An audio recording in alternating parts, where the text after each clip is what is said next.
புஷியானந்த் தொடர்ந்து சொல்லிட்டு இருக்கும்போது நீங்க அந்த வீடியோ பாத்தீங்கன்னா தெரியும்.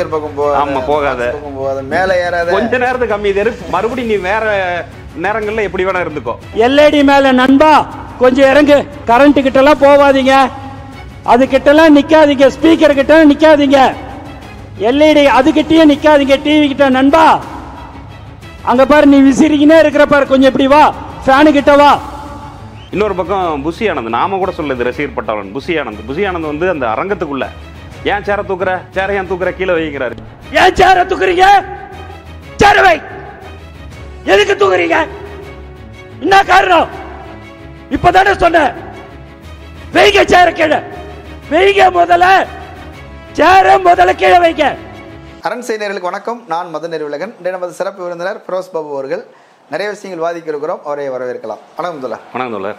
கோயம்புத்தூர்ல இன்னைக்கு ஒரு பெரிய சம்பவம். விஜய் வந்திருக்கிறார் உங்க ஊருக்கு. கோவை குலுங்கியது, அதிர்ந்தது அப்படிலாம் அது குறித்து செய்திகள் போட்டுட்டு இருக்கிறாங்க. ரோட் ஷோ நடந்திருக்குது. அவர் இன்னைக்கு வாக்குச்சாவடி முகவர்களுக்காக பயிற்சியெல்லாம் கொடுத்துருக்குறாங்க. நிறைய பேர் கலந்துக்கிட்டாங்க, 8500 பேர் கலந்துக்கிட்டாங்க. எப்படி பார்க்குறீங்க? முதல்ல நம்ம ஒரு சில விஷயங்கள் பேசிடுவோம். குறிப்பாக ரோட் ஷோன்னு நீங்கள் சொல்லிட்டீங்க, நான் அதான் சொல்லணும்னு நினச்சேன். ரோட் ஷோன்னு சொல்லிட்டீங்க. ஒரு ரோட் ஷோ கிரியேட் பண்ணுறதுக்கான ஒரு வேலையாக தான் வந்திருக்காங்க, பின்னாடி பேரம் பேசுறதுக்கான விஷயமா.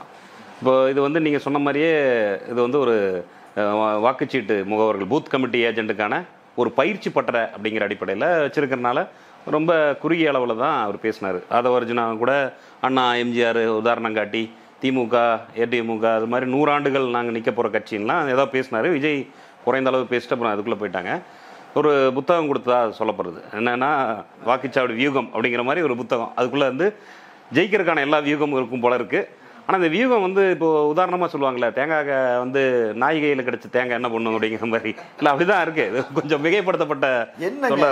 நீங்கள் அதில் 8500 பேர் வந்திருக்கிறாங்க. அவங்ககிட்ட ஒவ்வொரு வாக்குச்சாவடிலையும் எவ்வளோ பேர் இருக்கிறாங்க, 900 பேர் இருக்கிறாங்க, 1000 பேர், சிலதுல 300, 1000 அப்படி மாறி மாறி இருக்கும். அவங்களெல்லாம் நீ 30 பேர்த்துக்கு ஒரு ஆள் வாரத்தில் ஒரு நாள் போய் பேசினா ஓட்டு போட்டுருவாங்க. 234 தொகுதியிலும் ஜெயிச்சிருவோம்னு ஒரு பிளானோட வந்திருக்கிறாங்களே. நீங்கள் வந்ததுங்கிறது நம்ம குறைச்சி மதிப்பில்லை, ஒரு பெரிய கூட்டம் வந்திருக்கு. ஆனால் ஏன் வந்திருக்கு அப்படின்னா ஒரு ரசிகர் கூட்டம். அது ஏற்கனவே அவருக்கு இருக்கிற ரசிகர் கூட்டம் தான் வந்திருக்கு. இவங்களுக்கு என்ன பண்ண முடியாது, ஏன் இந்த புத்தகத்தை படித்து இவங்களுக்கு என்ன பண்ணுறதுன்னு தெரியாது அப்படிங்கிறதுக்கு நம்ம சொல்லணும்னா, இப்போ ஒரு அரசியல் அமைப்பாக திரண்டு அரசியல் வகுப்புகள் எடுத்துகிட்டு இருக்கிற ஒரு கூட்டத்தில் வெளியே வந்தால் ஒருத்தரும் அதுக்கான கரெக்டான ரீசன் சொல்லுவாங்க. இந்த புத்தகத்தில் என்ன இருக்குது, நாங்கள் என்ன பண்ண போகிறோம் அப்படியான ஐடியா. இந்த கூட்டம் முடிச்சு வரும்போது ஒரு பொண்ணுகிட்ட பேட்டி எடுக்கிறாங்க. அந்த பொண்ணு என்ன சொல்லுது, எனக்கு என்னன்னு தெரில, ஐயோ நான் விஜயை பார்த்துட்டேன், அது போதுமானது அப்படிங்குது. இன்னொரு பக்கம் புஷியானந்த், நாம கூட சொல்லுது ரசிகர் பட்டாளன் புஷியானந்த் அந்த அரங்கத்துக்குள்ள ஏன் சேர தூக்குற, சேர ஏன் தூக்குற, கீழே வைக்கிறாரு. என்னன்னா இதுக்கு முன்னாடி ரசிகர்கள் குறிப்பா இங்க சென்னையில தியேட்டர்ல எல்லாம் என்ன நடந்துச்சு, ட்ரைலர் வந்ததுக்கே சேரெல்லாம் போட்டு உடைச்சது, இந்த கதையெல்லாம் இருக்கு. இது வழக்கமா நடந்தது. மாநாட்டிலையும் நடந்தது, ஃபுல்லா உடைச்சு போட்டாங்க. அதான் இது என்னன்னா திரையரங்கத்துல இருக்கிற கூட்டத்தை அப்படி இங்க நிரப்புறதுனால அங்க என்ன உடைக்கிறாங்களோ அது. அதனாலதான் சொன்னேன், அந்த புத்தகத்தை குறைஞ்சபட்சம் இந்த டிக்கெட்டை கிழிச்சு வீசுற மாதிரி வீசாம இருந்ததே பெரிய விஷயம். புஷியானந்த் தொடர்ந்து சொல்லிட்டு இருக்கும்போது நீங்க அந்த வீடியோ பாத்தீங்கன்னா தெரியும். ஆமா, போகாத, மேல ஏறாத, கொஞ்ச நேரத்துக்கு கம்மி மறுபடியும் நீ வேற நேரங்கள்ல எப்படி வேணா இருந்துக்கோ, நீ கொஞ்சம் நோட்ஸ் எடு. அதுக்கு நோட்டும் பேனாவும் கொடுத்துருக்கோம். விஜய் ஒரு மாஸ் ஹீரோ அப்படின்னும் போது அவரை பாக்குறதுக்கு நம்ம ஏர்போர்ட்ல கூட பார்த்தோம், எல்லாத்தையும் நாசம் பண்ணிட்டாங்க. ஆமா, அங்க அந்த ட்ராலி மேல எல்லாம் ஏறி நின்று நாசம் பண்ணிட்டாங்க. இந்த மாதிரி பேரிகார்டு எல்லாம் வளைச்சு கிளச்சு. இல்ல, இதுல ரசிகர்கள் பண்றது கூட ஒரு பக்கம். இன்னொரு பக்கம் பொதுச்செயலாளர் இருக்கிற புஷியானந்த் ஏதோ கம்பியெல்லாம் ஏறி குதிச்சு பேண்டை கிழிச்சுக்கிட்டாருன்னு ஊடகத்துல எல்லாம் செய்தி வருது. அப்போ இந்த வேர்ல இருக்கிறது தான் இதுல வருங்கிற மாதிரி, கிளையில வருங்கிற மாதிரி இதை நம்ம புரிஞ்சுக்க வேண்டியிருக்கோம். அதனாலதான் நம்ம இதை வச்சுட்டு அவங்க என்ன பண்ண போறாங்கன்னு தெரியல அப்படிங்கிறது. 30 பேர்கிட்ட போய் பேசிட்டு அப்படிலாம் ஓட்டு போட்டுருவாங்களா அப்படின்னா அது இல்லை, நடைமுறையில் அப்படி இல்லை. இல்லை, இப்போ நாங்கள் விஜய் ரசிகர், விஜய் எல்லாருக்கும் தெரியும். அம்மா விஜய்க்கு ஓட்டு போடுங்க, அக்கா விஜய்க்கு ஓட்டு போடுங்க, தம்பி விஜய்க்கு போடுங்கன்னா போட்டுற போறாங்க. அப்படிலாம் அப்படி சாத்தியம் இல்லை. இல்லை, இன்னொரு நிகழ்வு, இதுக்கு முன்னாடி நடந்த ஒரு நிகழ்வுல ஒரு அம்மா விஜயை பார்க்கணும்னு வராங்க கை குழந்தையோட. அப்படி கை குழந்தையோட வரக்கூடிய அம்மா, நான் விஜயை பார்க்கணும்னா அப்படிலாம் பார்க்க முடியாது அப்படின்னா நம்ம என்ன சொல்ல வர்றாங்கன்னே தெரியாம ஒரு ரசிகர் கூட்டம் உட்காந்து விஜய், டிவிக்கே விஜயன்லாம் கத்துறதா இருக்கு. இன்னைக்கு ஏர்போர்ட்லயே கடவுளே விஜயன்லாம் கத்தியிருக்காங்க. ஆமா, இப்ப அவங்க எடுத்துக்கிட்டாங்க. ஆமா, காப்பி பண்ணி அதெல்லாம் கத்தியிருக்காங்க. இப்போ இந்த அளவுக்கு தான் இந்த ரசிக பட்டாளத்துக்கு இவ்வளவுதான் புரிதல் இருக்கு. அதனால வெறுமனே இல்லை, ஒரு ரசிக பட்டாளமாக இருந்தாலும் சரி, நாங்கள் அவங்களை அமைப்பாக்கி இருக்கிறோம். அவங்களுக்கு கொள்கை தலைவர்கள்லாம் அறிமுகப்படுத்தி இருக்கிறோம். பெரியார், அம்பேத்கர், அஞ்சலி அம்மாள், வஉசி, காமராஜர் அப்படின்னு நிறைய பேருக்கு சொல்லி கொடுத்துருவாங்க. இதை பார்த்தவங்க கொள்கையை புரிஞ்சுப்பாங்க அப்படின்லாம் கொள்கையாக சொல்லி கொடுத்த மாதிரி தெரியல, படமாக அறிமுகப்படுத்தியிருக்காங்க. இல்லை நபர்கள் இருந்தால் வீடு வீடாக போய் பேசினா ஓட்டு போட்டுருவாங்க அப்படின்னா, கோயம்புத்தூரில் தமிழகத்தில் அப்படி நம்ம பிரித்து பார்த்தோம்னா ஏஎம்கேக்கு இல்லாத இடம் இல்லை. ஏன் கோயம்புத்தூரில் பிஜேபிக்கு ஆள் இல்லாத இடம் இல்லை. நீங்கள் எங்கே கோயம்புத்தூருக்குள்ளே எந்த முக்குக்கு போனீங்களும் ஒரு கொடி பறந்துட்டு இருக்கும். அப்போ நீங்கள் அப்படி பேசியிருந்தா இன்றைக்கி ஒரு மாஸ் மூமெண்ட்டாக பெரிய ஒரு எதிர் தரப்பான ஒரு நிலைக்கு கோயம்புத்தூர்லையாவது வந்திருக்கணும் அப்படிங்கிறது தான். அப்படியான ஒரு சூழல் இல்லை. அப்போ போய் பேசணுன்னு எல்லாம் ஓட்டு போட மாட்டாங்க. ஏன்னா 1000 பிரச்சனை இருந்தாலும் மக்கள் வந்து சில விஷயங்களில் விழிப்பாக தான் இருக்காங்க. இல்லை அப்படி சொல்லிட முடியுமா? இப்போ திமுக வந்து சர்வாதிகாரமாக இருக்குது, ஜனநாயகத்தை காப்பாற்றுறதுக்கு ஒரு ஜனநாயகன் தேவைப்படுறான்னு ஆதவ ஜனா சொல்கிறாரு. அப்போ திமுகங்கிற சர்வாதிகார சக்தியை பாசிசமா பாயாசமான்ற மாதிரி பாயாசம், அதை வீழ்த்துறதுக்கு நான் வந்திருக்கிறேன் அப்படின்னு சொல்கிறாங்க. இல்லை அங்கே தான் நம்ம ரொம்ப முக்கியமாக பார்க்கணும். வீழ்த்துறதுக்கு எதை வீழ்த்துறதுன்னு இருக்குல்ல. இப்போ ஏன்னா ஒட்டுமொத்தமாக வந்து திடீர்னு இந்த 8000 பேர்லாம் கூடுறாங்க, பரபரப்பாக பேசப்படுறாங்க அப்படின்னா, நீங்கள் இன்றைக்கி எவ்வளவோ மக்கள் சார்ந்த போராட்டம்லாம் கேட்டு அதுக்கெல்லாம் காட்டாத ஊடக வெளிச்சம், தனியாக பாட்டெல்லாம் போட்டு விஜய் வந்து வாகனத்தில் வந்துட்டு இருக்கிற வரைக்கும் காட்டுறான்னா, இந்த ஊடக வெளிச்சம் வந்து இதுக்கு முன்னாடி யாருக்கு இருந்தது? நல்லா பாருங்கள், சீமானுக்கு இருந்தது. இப்போ சீமானுக்கு இருந்த ஊடக வெளிச்சம் அவருக்கு தனியாக வந்து தந்தி டிவியில் ஸ்லாட்டெல்லாம் கொடுத்து நிகழ்ச்சி நடத்த விட்டாங்க. அவர் எல்லாத்தையும் மாமா மச்சான் சித்தப்பா அப்பான்னு சொல்கிற மாதிரி பாண்டை வந்து இளவல்னெல்லாம் சொல்லிக்கிட்டாரு. பின்னாடி 15 வருஷம் ஆகுது அவருக்கு வந்து பேர் வாங்கி கொடுத்ததே குருமூர்த்தி தானே. பல விஷயங்கள் உண்மைகள் வெளியே வருது. அப்போ 15 வருஷமெல்லாம் நம்ம வந்து உண்மை அறியறதுக்கு காத்துட்டு இருக்க வேண்டாம். ஏன்னா இன்னைக்கு வந்து நார்மலாக இதுக்கு முன்னாடி இருந்த மாதிரி சூழல் இல்லை. பாசிசம்னெல்லாம் பேசுகிறோம், அதை நார்மலைஸ் பண்ணுறதுக்கும் அதை ரொம்ப போகிற போக்கில் வந்து அப்படி ஒரு தட்டி விட்டுட்டு போகிறது தான் இந்த பாயாசமாக பாசிசமாங்கிறதெல்லாம் விஷயமா இருக்குது. அவங்க அம்பேத்கர் புத்தக வெளியீட்டிலேயே அம்பேத்கருடைய பேரனாக இருக்கக்கூடிய ஆனந்த் டெல்டும்டே ஒரு விஷயத்த சொல்கிறார், அழுத்தி சொல்கிறார். அவர் வந்து நீ அப்படி வந்திருந்தா கூட, மக்கள் நலன் சார்ந்து நீ வந்திருந்தா கூட, நீ இன்னைக்கு இருக்கிற சூழலில் எதன் பக்கம் நின்றுக்கணும், அப்போ இந்திய கூட்டணி தான் நீ வலுப்படுத்தி இருக்கணும் அப்படிங்கிற மாதிரி சொல்கிறாங்க. பாசிசத்துக்கு எதிரான சக்தி. ஆமாம், இன்னைக்கு நீங்கள் சொன்ன மாதிரி தான். நீங்கள் வந்து திமுக பிரச்சனை இல்லையா இருக்குது. இதுக்கு முன்னாடி திமுக எதிர்த்த கட்சிகள், இன்னைக்கு இருக்கிற இடதுசாரிகள், ஏன் தேர்தல் பாதை திருடர் பாதைன்னு சொல்லிட்டு இருந்தவங்க கூட சூழல் கருதி இன்னைக்கு பாசிசம் வந்து ஒரு பெரிய விஷயமா வந்துட்டு இருக்கு அப்படிங்கிற சூழல்ல, இப்போ உதாரணமாக வந்து அவன் வந்து குஜராத்தா தமிழகத்தை மாற்ற நினைக்கிறான். நம்ம வந்து இந்தியாவையே தமிழகம் மாதிரி ஒரு முன்னேறிய முற்போக்கா வளர்ச்சி அடைந்த மொத்த மாநிலங்களும் மாறணும்னு நாம் ஆசைப்படுறோம். அவன் வந்து குஜராத் மாதிரி யூபி மாதிரி அது மாதிரி ஒரு மதவெறி கொண்ட ஒரு பிற்போக்கான ஒரு மாநிலமாக தமிழகத்தை மாற்றணும்னு நினைக்கிறான். இது நாம கூட இல்லை, வானதி ஸ்ரீனிவாசன் போன்ற எதிர் முகாமில் இருக்கிறவங்க சொல்கிறாங்க. நான் எங்கெல்லாம் பயணம் பண்ணாலும் தமிழகம் வந்து தமிழக மக்கள் எல்லாமே வந்து வைரலாச்சு, முன்னேற்றமான நிலையில் இருக்காங்க அப்படின்னு அவங்க சொல்லும்போது எந்த அரசியல்வாதிக்கு வேணால் அந்த கிரெடிட் கொடுங்கன்னா சொல்கிறாங்க. அது ஒரு பக்கம் வச்சுக்குவோம். ஆனால் வளர்ந்துருக்கு, முன்னேறி இருக்குது அப்படிங்கும்போது நம்ம மாற்று கருத்து இல்லாமல் இது வரைக்கும் நடந்த ஆட்சியில் பல விஷயங்கள் வந்திருக்கு. இப்போ ஜனநாயகம் இங்கே இருக்குது பேரளவில், மற்ற இடங்களில் ஒப்பீட்டு அளவில் இங்கே வந்து நல்லாவே இருக்குது. நம்ம சோசியலிசம் போகணும், அதற்கப்புறம் வந்து வர்க்க விடுதலை வேணுங்கிறதெல்லாம் சொல்லிட்டு இருந்த கம்யூனிஸ்டுகள் கூட நம்ம இப்போ எதை காப்பாற்றணுங்கிற இடத்துல வந்து நம்ம வந்து ஜனநாயகத்தை காப்பாற்ற வேண்டிய சூழல் பாதுகாக்க வேண்டி இருக்கிற சூழ்நிலையால நம்ம வந்து டிஎம்கே கூட நிற்கிறோம். இப்போ இவரே இன்னைக்கு கூட்டம் போட்டிருக்காரு. எந்த மாதிரியான சூழலில் ஒரு கூட்டம் நடந்திருக்கு? இவருக்கு ஒரு பெரிய 8000 பேர் கூடியிருக்காங்க. இவர் வகுப்படுத்திருக்கலாம். என்ன நடந்திருக்கு? இப்போ நம்ம காஷ்மீரில் 26 பேர் வந்து சுட்டுக் கொல்லப்பட்டிருக்காங்க. 27 பேர், அதுக்கப்புறம் ஸ்பாட்டில் 26 பேர், பின்னாடி 2 பேர், 4 பேர் வந்து சுட்டுக் கொல்லப்பட்டதாக சொல்கிறாங்க. இந்த ஆணவ உடையில் வந்து சுட்டுக் கொல்லப்பட்டதாக சொல்கிறாங்க. அனுதாபத்தை தாண்டி இதுக்குள்ளே இருக்கிற அரசியல் இல்லை ஏன் நடந்தது, இதுக்குள்ளே இருக்கிற மற்ற விஷயங்கள். இப்போ உதாரணமாக அமெரிக்காவை ட்ரம்ப் ஒரு ட்வீட் போட்டார் இல்லையா, அவங்களுக்கு இரங்கல்களை தெரிவிச்சிருக்கிறாரு இல்லையா. அதுதாங்க நம்ம ஒயிட் கலர் ஜாப் மாதிரி இவர் வந்து ஒரு ஏசிக்குள்ளே இருந்து எல்லா வேலையும் பார்க்கலான்னு நினைக்கிறாரு. ஆனால் மக்கள்கிட்ட போகாமல், மக்கள்கிட்ட வேலை செய்யாமல் இவருக்கு இந்த சமூகத்தை பற்றி என்ன புரிதல் இருக்கும்? சரி, இப்போ பெஹல்காம் தாக்குதல் குறித்து விஜய் வந்து அந்த கூட்டத்தில் என்ன பேசியிருக்கணும்னு நினைக்கிறீங்க? இல்லை, இப்போ வந்து இங்கே ஒவ்வொருத்தருக்கும் ஒரு கருத்து இருக்கு இல்லையா. இப்போ வந்து இப்போ எதிர் முகாமில் பிஜேபிக்கு எதிரில் இருக்கக்கூடிய மக்கள் சார்ந்த, மக்கள் நலன் சார்ந்து பேசக்கூடிய திருமா உட்பட, இடதுசாரிகள் உட்பட, திருமா அவர் வந்து பதவி விலகணும் அப்படின்னு சொல்லிட்டாரு. இன்டெலிஜென்ஸ் ஃபெயிலியர், உள்துறை ஃபெயிலியர், இவ்வளோ விஷயங்கள் சொல்கிறாங்க இல்லையா. இப்போ இந்த மாதிரி ஒரு விஷயத்தை சொல்லணும்ல, இது என்னவா இருக்கும்? அவருக்கு ஒரு கருத்து இருக்கணும்ல. இவர் ஒரு அரசியல்வாதி. இப்போ நாட்டில் இப்படி ஒரு பெரிய சிக்கல் நடந்திருக்கு. இவர் வந்து மக்களை போர் வரக்கூடிய சூழல்லாம் சொல்லப்படுது, போர் வரக்கூடிய சூழல் சொல்லப்படுது. நம்ம பேசிட்டு இருக்கும்போது நீங்கள் சொன்ன மாதிரியே இங்கே வந்து எல்லாமே பதுக்கப்படும் உணவுப் பொருட்கள். இது எல்லாருக்கும் தெரிஞ்சு அடிப்படையான விஷயம். ஒரு போர் வரப்போகுதுன்னா எல்லா அத்தியாவசிய பொருட்களும் விளையாட்டப்படும்.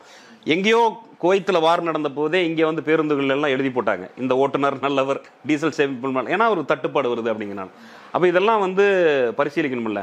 ஏன்னா ஆமாம், ஏன்னா இவர் வந்து மக்களை காப்பாற்ற வரேன் அப்படிங்கிறதுக்கு பின்னாடி இருக்கிற உளவியல சிக்கலானது.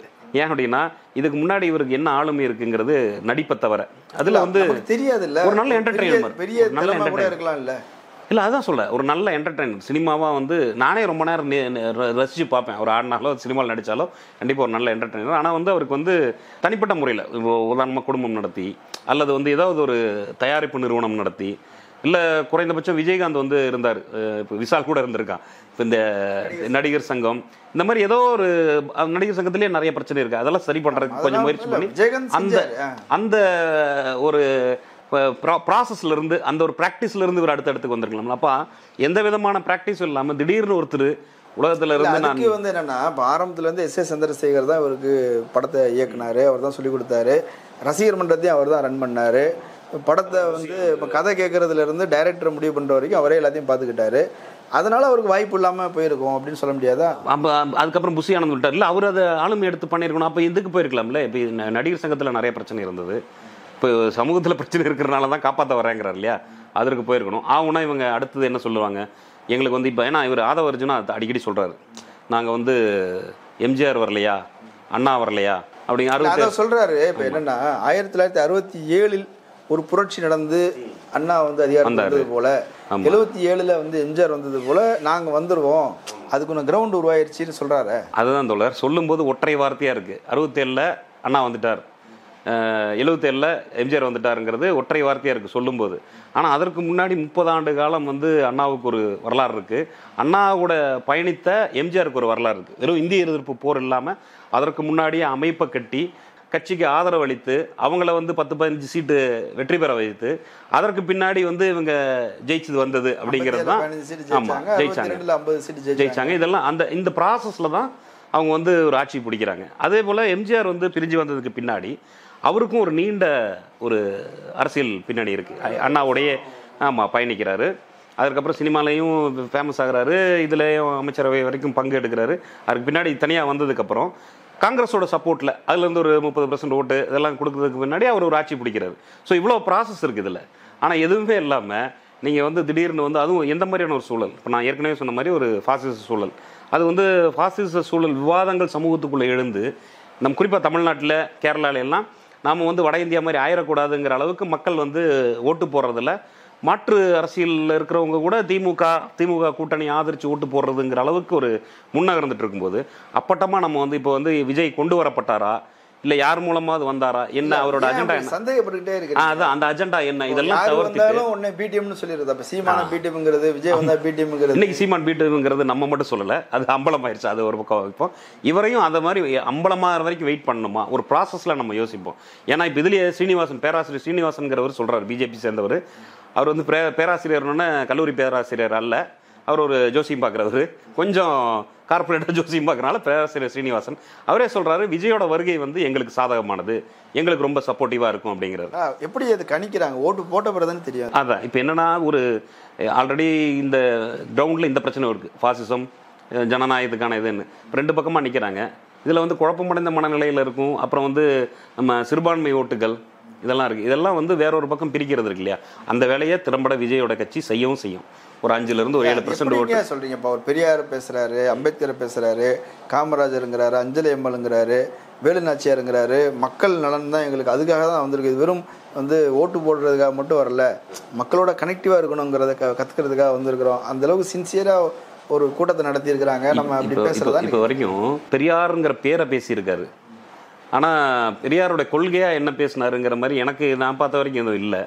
ஒரு கொள்கை குறித்த புரிதல் இல்லை. ஆமாம், கொள்கை குறித்த புரிதல் இருக்க வாய்ப்பு இல்லைங்கிறது தான் எனக்கு தெரியுது. ஏதோ மனனம் செய்து வச்சு பேசின மாதிரி தான் இருக்குது, இல்லை எழுதி வச்சுட்டு பேசுகிற மாதிரி தான் இருக்குது. ஏன்னா அப்படி கொள்கை சார்ந்து பேசுகிறதா இருந்தால் அவர் வந்து பத்திரிகையாளர் சந்திச்சிருப்பார், அடிக்கடி சந்திச்சிருப்பார். எவ்வளோ நிகழ்வுகள் நடக்குது இன்றைக்கி. வாய்ப்பு இருக்கும் போதெல்லாம் பெரிய இடதுசாரி தலைவர்கள் இவங்கெல்லாம் வந்து பத்திரிகையை சந்திக்கிறாங்க, பத்திரிகைகள் அந்த நியூஸ் வெளியிட மாட்டேங்குது. ஆனால் இப்போ ஒன்றும் இல்லை, இப்போ அந்த எம்புரான் ஒரு படம் வந்துச்சு, எம்புரான் படத்தில் வந்த ஒரு காட்சி ரொம்ப முக்கியமானது. அந்த படத்தில் என்ன சொல்லுது, நான் வந்து இதெல்லாம் எதிர்த்து பேசுனா, அதாவது ஃபாசிசம் குறித்து எதிர்த்து பேசுனா, அந்த கேரக்டர் மெயினான ஒரு கேரக்டர் மஞ்சு வாரியர் கேரக்டர் பேசும். என்ன பண்ணுவாங்க அப்படின்னா, அப்படி சொல்லிகிட்டே வருவாங்க லைனாக, வேறு எதுவும் பண்ண முடியாட்டி என்ன பண்ணுவாங்க அப்படின்னா, வாசலில் பாருங்கள் வந்துட்டாங்க, திரும்பி பார்த்தா இடி அந்த வண்டி உள்ளே வந்துட்டுருக்கும், உங்கள் மேலே கேஸ் இருக்குன்னு. அந்த படம் எடுத்த பிருத்திவிராஜ் இவர் மன்னிப்பு கேட்டார், மோகன்லால். பிருத்திவிராஜ் அதெல்லாம் கேட்கல, பிருத்திவிராஜ் வீட்டுக்கு இடி அனுப்புனாங்க, இன்கம் டேக்ஸ் ரைடு விட்டாங்க. ஆனால் இவ்வளோ பண்ணுற விஜய்க்கு எதிராக எதுவுமே இல்லை. ஸ்ரீனிவாசன் இப்படி சொல்கிறாரு, அப்புறம் களத்தில் இருக்கிற யதார்த்த நிலைமைகளோடு நம்ம இணைச்சி இதை பார்த்தோம்னாலே இது யாருக்கு சாதகமானது. இன்னும் ஏற்கனவே சொல்கிறேன், யூகமெல்லாம் வேண்டாம். இவரால் வந்திருக்காரா இல்லை காசு கொடுத்து கொண்டு வரப்பட்டாரா, அதெல்லாம் வேண்டாம். அது ஒரு பக்கம் வச்சுருப்போம்.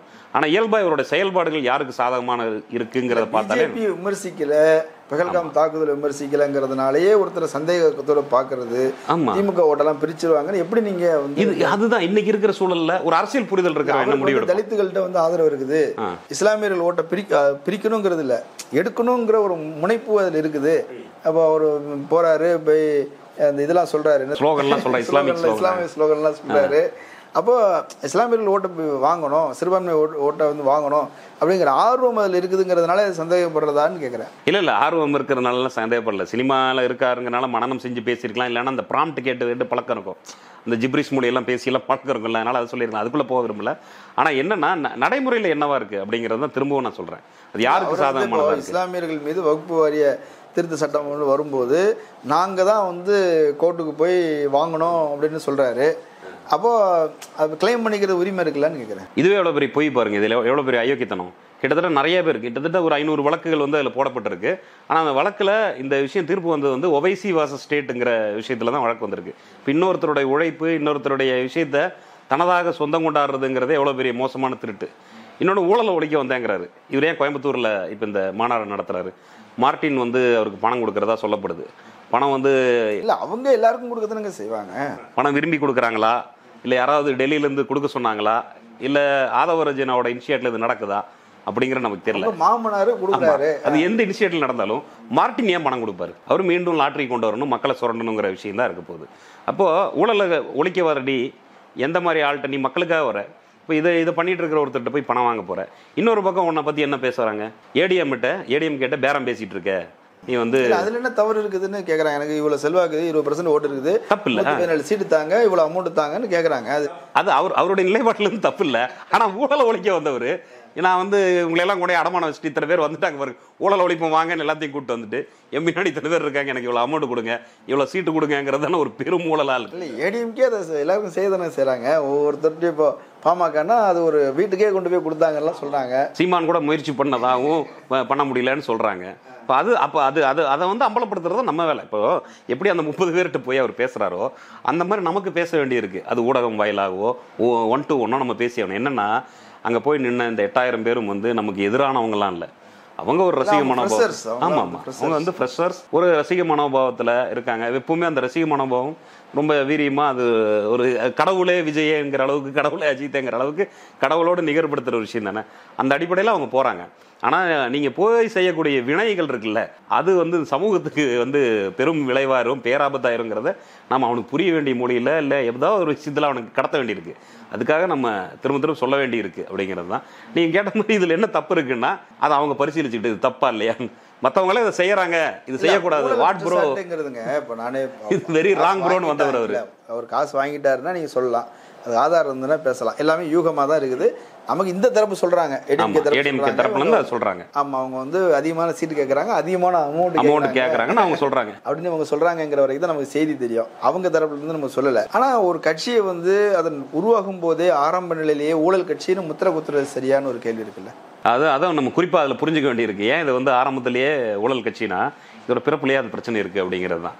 என்னென்னா இப்போது இவங்க கட்சி கூட ஆரம்பித்து இன்னும் ஆட்சிக்கோ இல்லை ஏதாவது பதவிக்கோ கூட வரல. இப்போ வந்து மாவட்ட செயலாளருக்கு 15 லட்சம், ஒன்றிய செயலாளருக்கு 10 லட்சம், மாநில பொறுப்புகளுக்கு இவ்வளோ லட்சம்லாம் பேசுனது புசி ஆனந்த் வாய்ஸ் வரைக்கும் ரெக்கார்ட் ஆனது வெளியே வந்து ஆடியோ வெளியே வந்துருச்சு. கட்சிக்கு நன்கொடை தானுங்க, நன்கொடையோ இது இப்படியா நன்கொடை இருக்கிறது. அதனால தான் இது ஊழல் கட்சி, ஊழலில் ஒழிக்கலாம் வரல, ஊழலில் திளைக்க வந்த கட்சின்னு நம்ம திரும்ப சொல்கிறோம். இதை இன்னொரு பக்கம் பார்த்தீங்கன்னா வேட்பாளர்கள்ட்ட, ஒரு வேட்பாளர் வந்து எலெக்ஷனில் நிற்கணும் அப்படின்னா அந்த வேட்பாளர் வந்து 2.5 கோடி ரூபா வந்து கட்சிக்கு நிதி கொடுக்கணும் அப்படின்னு. 234 தொகுதி, கிட்டத்தட்ட 550-60 கோடிக்கு மேலே ஒரே இதில் வந்து ஒரு தேர்தல் முடியும் போது இவர் சம்பாதிக்க போறாரு. அப்புறம் ஆமா சம்பாதிச்சிருவாரு. ஆமா, அந்த இது நாகராஜ் சோழன்ட்ட சொல்ற மாதிரி தான். ஆமா, உனக்கு என்ன ஏன் காசு தானுங்கிற மாதிரி, வென்றால் பயிற்சி தோற்றால் முயற்சின்னு அவர் சொன்ன மாதிரி இவருக்கு அவ்வளோதான். 560 கோடிக்கு மேலே சொத்தாச்சு. 200 கோடி விட்டுட்டு வந்தேன், நான் உச்சத்தில் இருக்கும்போது வந்தேங்கிறவருக்கு இதெல்லாம் வந்து மார்ட்டினோட பணம், இந்த பணம் எல்லாம் எவ்வளோ தேவைப்படுதுங்கிறதையும் நம்ம புரிஞ்சுக்கிட்டு தான் இதோடைய இந்த கட்சியுடைய நீங்கள் வரும்போதே ஏன் அப்படி சொல்கிறீங்கன்னு கேட்குறீங்கல்ல, வரும்போதே சொல்லலை. இது ஜனநாயக நாடுங்க, ஜனநாயகத்தை காப்பாற்ற தான் நம்மளும் பேசுகிறோம். யார் வேணால் கட்சியார் உரிமை இருக்குது. அவர் நடிகர் வர்றாரு, அவர் வர சீமான்லாம் கோச்சிக்கிட்டார்ல, மராட்டியன் வரக்கூடாது, இல்லை நடிகன் வரக்கூடாது இன்னும் சொன்னார். அப்புறம் இவர்கிட்ட ஏதாவது கிடைக்குமான்ட்டு மறுபடியும் இவர்கிட்ட போய் ஒட்டிக்க பார்த்தாரு. அந்த மாதிரிலாம் இல்லை. ஜனநாயகம் நம்ம என்ன சொல்கிறோம், எல்லாருக்கும் உரிமை இருக்குது. ஆனால் வந்ததுக்கப்புறம் நம்ம எந்த பக்கம் நிற்கிறாங்கிறத விமர்சிக்கிற கடமை நமக்கு இருக்குது. இல்லைன்னா நாம சொல்ல வேண்டிய சொல்லி தான். நான் அந்த அடிப்படையில் இந்த கட்சி வந்து ஆரம்பத்திலிருந்தே ஊழல் கட்சி தான், ஊழலை சார்ந்து தான் வருது, ஊழலை ஒழிக்கலாம் வரல, ஊழலை திளைக்க தான் வருது. அப்படி கொங்கு பகுதி உங்கள் ஏரியாவுக்கு வந்திருக்கிறாங்க, முதல் நிகழ்ச்சி அங்கே தான் வச்சுருக்கிறாங்க. எங்கள் ஏரியான்னு அவங்க உரிமை ஒரு விஜயே வந்து கொங்கு ஸ்லாங்லாம் பேசுவார், நான் கோயம்புத்தூர்காரன் அப்படிலாம் சொல்லுவார். கோவை பகுதியில் அது ஒரு தாக்கத்தை ஏற்படுத்துமா? அப்படி வாய்ப்பு ரொம்ப குறைவு. ஏன்னா வந்து நிறைய பேர் பார்க்க வந்தாங்க அப்படிலாம் சொல்கிறாங்க. இந்த பொள்ளாச்சியிலேருந்து வந்தேன், திருப்பூர்லேருந்து வந்தேன், ஈரோட்லேருந்து வந்தேன்லாம் சொல்கிறாங்க. அப்படி இல்லையா? அப்படி இல்லை தோழர், அப்படி வாய்ப்பு இல்லை. தேர்தலில் கட்சி ஆரம்பிச்சோன்னே கிரவுண்டே அப்படி இல்லை என்னன்னா, நீங்கள் நேரடியாக வந்து அவரை பார்க்கறதுக்கு வர்ற கூட்டமும் ஓட்டு போடுறதுக்கு இருக்கிற மனநிலையும் அது கூட்டமும் வேறு வேறானது. முதல்லலாம் சொல்லுவாங்க, ஆட்டுக்கார ஆலமையில் படத்தில் நடித்த ஆடை கூட்டம் வந்தாலே ஊரெல்லாம் ஒன்று கூடுன்னு ஒரு கதை சொல்லுவாங்க. அந்த மாதிரி தான். என்னன்னா, இப்போ கோயம்புத்தூருக்குள்ளே ஏடிஎம்கே கோட்டைன்னு சொல்லப்படுற இடங்களில் கூட போன முறை வந்து இந்த நாடாளுமன்ற எலெக்ஷனில் கூட தோற்கடிச்சு டிஎம்கே ஜெயிச்சுது. அப்போ பரவலாக பேசும்போது என்ன தெரியுது அப்படின்னா, மக்கள்கிட்ட கிரவுண்டில் என்னவா இருக்குன்னா, பாசிசம் பற்றின ஒரு புரிதல் இருக்குது. பாசிசம் பற்றி விலாவரி வரக்கூடாது. அது வந்து ஏன்னா அவங்க வந்து இன்னைக்கு வந்து சமூக ஊடகங்கள்லாம் வளர்ந்துருக்கு. அது வந்து பொய்களை பரப்புனாலும் மறுபடியும் உண்மைக்குள்ள வந்துடுது. இப்போ இந்த புல்வா இந்த அட்டாக், நம்ம காஷ்மீர் அட்டாக்கே முதல்ல வந்து பேரை கேட்டு சுட்டாங்க, இப்படியெல்லாம் போச்சு. ஆமாம், அதுக்கப்புறம் பார்த்தீங்கன்னா அந்த உண்மையெல்லாம் வெளியே வந்துருச்சு. அப்போ மக்கள் வந்து டயர்ட் ஆகிட்டாங்க. ஃபாசிஸ்டோட இந்த நீ அது இவன் இதுன்னு சொல்லி அதுலேயே இருந்து அந்த இருக்கத்துலேயே டயர்ட் ஆகிட்டாங்க. இப்போது அதுவும் தமிழகம் மாதிரி முன்னேறிய சமூகம் வந்து முன்னேறிய மாநிலத்தில் இருக்கிறவங்க மற்றதெல்லாம் பார்த்துட்டு அந்த இடத்துக்கு நம்ம போயிடக்கூடாதுங்கிறாங்க. இப்போ கூட இந்த ஏர்போர்ட்டில் ஒரு பொண்ணு பேட்டி கொடுக்குது, இந்த காஷ்மீர்லேருந்து வந்த பொண்ணு. இப்போ தமிழகம் வந்து எவ்வளோ முன்னேறி இருக்குது, எவ்வளோ நம்ம நல்லா வாழ்ந்துட்டுருக்கோம் அப்படிங்கிற விஷயத்த அந்த பொண்ணு பேசுது. ட்ராவல் பண்ணுறவங்க தானே. இப்போ இதெல்லாம் கருத்தில் எடுத்துட்டு தான் மக்களும் இதெல்லாம் பார்க்குறாங்க. இப்போ மக்கள் வந்து இயல்பாக என்ன நினைக்கிறாங்கன்னா, போன தடவை வந்து ஏடிஎம்கே வந்து கூட்டு இருக்கும்போது எனக்கு ஓட்டே உழுகலைன்னு இவரே சொன்னார், ஜெயக்குமாரே சொன்னார். அப்போது அந்த அளவுக்கு வந்து பிஜேபியோட கூட்டணியில் நின்றனால நம்ம முடிசூடா மன்னனாக இருந்தேன், என்னை வந்து காலி பண்ணிட்டாங்க, 40,000 ஓட்டு எனக்கு கொடுக்கல, அத்தனை சிறுபான்மை ஓட்டுனார். அப்போது மக்களுக்கு வந்து ஒரு வெறுப்பு இருக்குது, இந்த மாதிரி ஆயிடக்கூடாது அப்படின்னு. அதில் ரொம்ப கவனமாக இருப்பாங்க. அதனால் அந்த விஷயம்னு வரும்போது இவன் யாராவது ஜெயிச்சிடக்கூடாது அப்படின்னா ஜெயிக்கிறதுக்கு அவன் தோக்கணும். வேறு யார் ஜெயிக்கிறாங்கிறது கூட இங்கே முக்கியம் இல்லை, தோக்கிறதுக்கு என்ன இருக்குன்னு பார்ப்பாங்க. அந்த அடிப்படையில் போன தடவை கூட டிஎம்கேக்கு தான் நிறைய ஓட்டு மாற்று கட்சியிலேருந்து விழுந்திருக்கு அப்படிங்கிறது தான். இந்த முறையும் வந்து கூட்டணி இதெல்லாம் மாறுபட்ட கட்சிகள், முரணுள்ள கட்சிகள் கூட இதுக்கு முன்னாடி டிஎம்கே கூட ரொம்ப முரண்பட்ட கட்சிகள் கூட ஏன் கூடி நிற்கிறாங்க. அப்போ இது வேற வழி இல்லை. புதிய ஒரு ஆபத்தான சூழல் இருக்குது, பேராபத்தான சூழல் இருக்கு. ஏன்னா உலகத்தில் ஒரு கோமாளி ஆண்டுட்டு இருக்கான் அப்படின்னா இங்கேயும் ஒரு கோமாளி ஆண்டு என்ன நேரத்தில் எந்த மாதிரி முடிவு எடுப்பாங்கன்னு தெரியாத அளவுக்கு இருக்கு. ஒரு மலையாள சேனலில் ஒருத்தர் பேசும்போது சொன்னார், ஒரு நள்ளிரவில் திடீர்னு எந்திரிச்சு நோட்டெல்லாம் தடை பண்ணிட்ட மாதிரி எதை வேணால் பண்ணலாங்கிற மாதிரி. அப்படி ஒரு இது வந்து மக்களுக்கு இருக்குது, அந்த பயமெல்லாம். உண்மையிலேயே சில மக்கள்கள் வந்து கருப்பு பணம் ஒளிஞ்சிரும்னு நினச்சான். ஆனால் நம்ம சொன்னது தான் அது பின்னாடி நம்பினாங்க. ஆமாம், அதுக்கப்புறம் நாம சொன்னதை திருப்பி ஆர்கிடெக்ட் இல்லைங்க, எங்கள்கிட்ட விவாதம் பண்ணவங்களா இருக்காங்க. அந்த சிப்பு இருக்கு, கண்டிப்பாக நோட்டு வந்து கருப்பணம் பதுக்கிடுவாங்க அப்படின்னு. அப்புறம் வந்து அது தெரிஞ்சதுக்கப்புறம் அந்த ஆதரவு மனநிலையிலேருந்தே மாறுறாங்க. பிஜேபியோட .1 அப்போ இப்போ .3ன்னு வச்சுக்கலாம். இவரோட ஆட்சி மோடியோட அவரோட முதல் கட்டத்தில் ஆதரித்தவங்க நாடு வல்லரசாயிரும், பொது புத்தி தானே, ஆட்சியாளர்களின் கருத்து தானே பொது புத்தியில் அதிகமாக போய் சேரும். அந்த மாதிரி இருந்தவங்க 2வது வந்தப்போ 2.0 வந்தப்போ இல்லை அப்படின்னு புரிஞ்சுக்கிட்டாங்க. 3 நல்லாவே புரிஞ்சுக்கிட்டாங்க. இது இன்னும் அம்பலமாயிருச்சு. இப்போ இந்த காஷ்மீர் இதெல்லாம் வந்து, அதாவது காஷ்மீர் இது வந்து நம்மளும் கண்டிக்கிறோம், அதுக்குள்ளே நடந்த வேறு விஷயங்கள் தெரியல. ஆனால் இவங்களால் பரப்பப்பட்ட பொய் இருக்கு இல்லையா, அது அம்பலமாகி அந்த பொய் ரொம்ப நாறு ஊடகங்களும் சேர்ந்து. ஆமாம், அது வந்து ரொம்ப இதுக்கு முன்னாடி அப்படி தான் இருந்தது. என்னன்னா, நான் ஒரு வதந்தி பரப்புவேன், ஊடகம் தவறுன்னு சொல்லும். இன்னைக்கு குறிப்பாக தினமலர்லாம் முதல் நாளே அப்படிதான் செய்தி போட்டான். ஒவ்வொருத்தரையும் பேண்டை கழட்டி பார்த்தாங்க. ஊடகங்கள் வதந்தியை பரப்புது, சோசியல் மீடியா எஃபெக்ட் பண்ணுது. இப்போ மாறி நிலவம் மாறுது, சோசியல் மீடியாவில் தான் உண்மை தெரியுது அப்படிங்கிற மாதிரி மாறி இருக்கு. மக்கள் வந்து அது ஒரு ஹிந்தியில் தான் இந்த வார்த்தையை நான் பிடிச்ச ஒரு அம்மா ஹிந்தி சேனலில் பேசியிருந்தாங்க, தக்கையாகும் அப்படின்னாங்க. அப்போ என்னங்க அர்த்தம்னா, தக்கையா அப்படின்னா சோர்ந்து, நான் சொல்கிற ப்ரொனன்ஸில் வித்தியாசம் இருக்கலாம், சோர்ந்து போயிட்டோம், இந்த மதம் நான் அவன் நீ அவங்கன்னு பேசி பேசி சோர்வு அடைந்து போயிட்டோம் அப்படின்னு அந்த பெண்மணி சொல்கிறாங்க. இப்போ இது வந்து நாடு முழுக்க இது பரவுது. இன்னொரு பக்கம் தமிழகத்துடைய ஆட்சி முறை ஸ்டாலினுடைய ஆட்சி வந்து பாலாறும் தேனாரும் ஓடுது புரட்சிகர ஆட்சி அப்படிலாம் சொல்ல. ஆனால் இன்னைக்கு நிலவுகின்ற ஜனநாயகத்தை தக்க வச்சுக்கிற ஒரு ஆட்சியாக தமிழகம் இருக்குது அப்படிங்கிறது தான். அதனால வந்து அதுவும் வட இந்தியாக்களில் பேசு பொருளாகுது. இப்போ கூட ஒரு வைரலாக இருக்கு ஒரு வீடியோ, ஸ்டாலின் போன்ற சிஎம் எங்களுக்கு வேணுங்கிறதெல்லாம். மோடி ஒரு ஆகாது, ஸ்டாலின் பிரதமராக்குங்க, ஸ்டாலின் பிரதமராக்குங்கிற அளவுக்குலாம் ஒரு முழக்கம் வந்துட்டு இருக்கு. வட இந்தியாவிலிருந்து வருது. ஆமா, வட இந்தியாவிலேருந்து அந்த குரல்கள் எழுது. அதே போல பல்வேறு மாநிலங்களைச் சேர்ந்த தலைவர்கள், கட்சி தலைவர்கள்லாம் இப்படி ஒரு ஒருங்கிணைவு உருவாகிறது. இப்போ சுயேட்சைக்கான கூட்டமைப்பு இந்த மாதிரி விஷயங்கள்லாம் பண்ணுறது இருக்கு இல்லைங்களா. இது வேறொரு பக்கம் போகுது. இந்த ரூ போட்டது இந்த மாதிரி ஒரு தைரியமான முடிவெடுக்கிறது, இந்த மாதிரி லீடர்ஷிப் பண்ண முடியுது. அப்போ இந்த சூழல்ல நம்ம யாரை வலுப்படுத்தணுங்கிறது இருக்குல்ல. அதுக்கப்புறம் நடக்கிற பிரச்சனைகளை அதுக்கப்புறம் நம்ம மறுபடியும் வந்து இதெல்லாம் ஒளிஞ்சிருச்சுன்னா அதுக்கப்புறம் நம்ம வந்து சோசியலிசம் அடுத்து பாலாறும் தேனாரும் போல இருக்கிறத தக்க வச்சுக்கணும்ல. அப்போ நீங்கள் யார் சைடு நிற்கணுங்கிறது இருக்குல்ல. அந்த அடிப்படை அறிவு கூட இல்லாமல் தான் இருக்காரு அப்படிங்கிறது தான் சிக்கல். விஜய் எப்படி இருக்கிறார்? இப்போ விஜய் ரசிகர்கள் எப்படி இருக்கணும்னு நினைக்கிறீங்க? விஜய் ரசிகர்கள் விஜயை நல்லா ரசிக்கணும். சினிமாவில் மறுபடியும் விஜய் வந்து நடிக்கணும். மேடைகளில் நடிக்கிறத தவிர்த்துக்கணும். அவருக்கு அது செட் ஆகலை அப்படிங்கிறதையும் புரிஞ்சுக்கணும். ஏன்னா திரையில் பார்க்கும்போது அந்த நடிப்பு ரொம்ப பிரம்மாண்டமாக இருக்குது. ஏன்னா நிறைய வாய்ப்புகள் இருக்குது. கட்டு, எடிட்டு, மேக்கப்பு, கிளிசரின் அந்த மாதிரிலாம் இதில் நிறைய சிக்கல் இருக்குது. ஒன்றும் இல்லை, விஜய் ஒரு முறை பத்திரிகையாளர் சந்தித்தாலே அவரோட ஆளுமை என்னன்னு தெரிஞ்சிடும் தான் நான் நம்புகிறேன். நிறைய தகவல் சொல்லியிருக்கிறீங்க. மக்கள் இதை பரிசீலிக்கட்டும். கலந்து கொண்டு கருத்துக்களை பகிர்ந்தமைக்கு நன்றி. நன்றி, வணக்கம் தோழர். நேரில் மற்றொரு விருந்தினருடன் மீண்டும் சந்திக்கலாம். நன்றி.